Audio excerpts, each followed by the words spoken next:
How to manage avoid as teammate list in Marvel Rivals. So first, you simply need to click on the settings icon here at the top right, then go to settings. Once you're there, just go to social here at the top, then scroll down to the very bottom so you see the avoid as teammate section.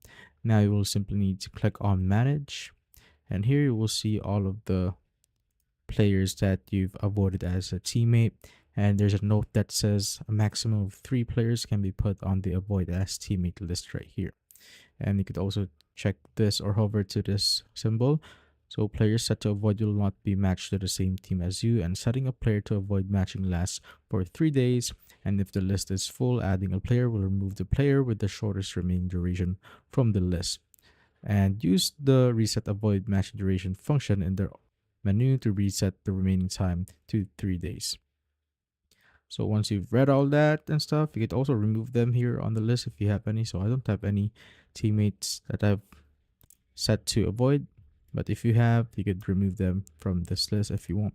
But that's basically it.